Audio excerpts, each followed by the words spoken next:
السلام عليكم ورحمة الله. الحمد لله والصلاة والسلام على رسول الله وبعد.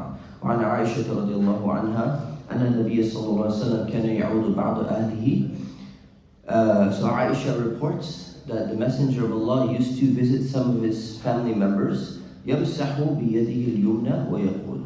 So when he would visit somebody who's sick, he would go and he would take his right hand and he would touch them and he would say, Allahumma Rabban Nas, O Allah, the Lord of all people, Adhib al-Ba's, remove the pain, remove the illness. Ishfi anta shafi, cure this person, you are the healer. La shifa'a illa shifa'uk, there is no cure besides your cure. Shifa'an la yughadiru saqama, give a cure that does not leave any trace of illness behind.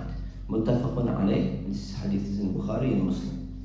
So this shows us that when we visit somebody who's sick and who's ill, we've been talking about this for a few days now, when you visit somebody, one of the things is to make dua for them.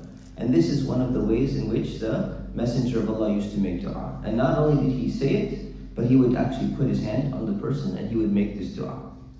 Now again, whenever it comes to any type of dua, two things to keep in mind. Number one, dua can be made in any language.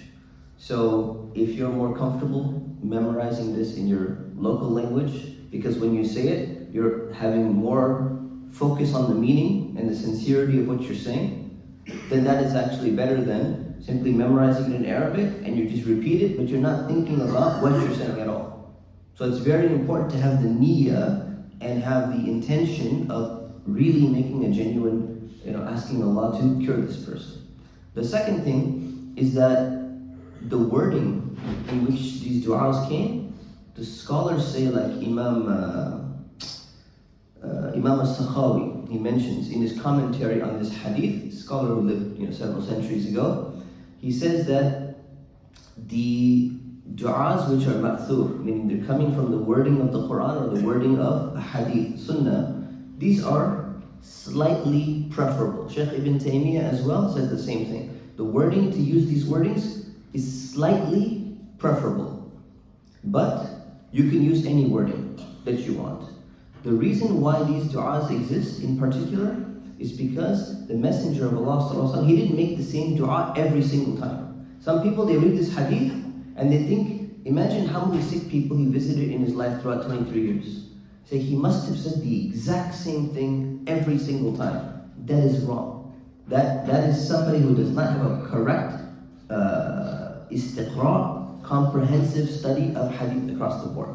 It's not what he said every single time to every single person. This is one of the most authentic narrations that we have about him, but he used different du'as.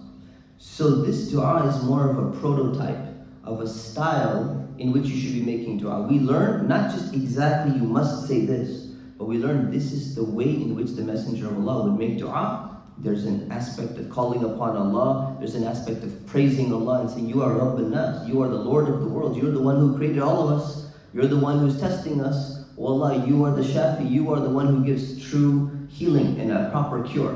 So it teaches us kind of like a formula and a template on how to make dua more than it needs to be exactly these words. But if you use these words, slightly recommended to do so.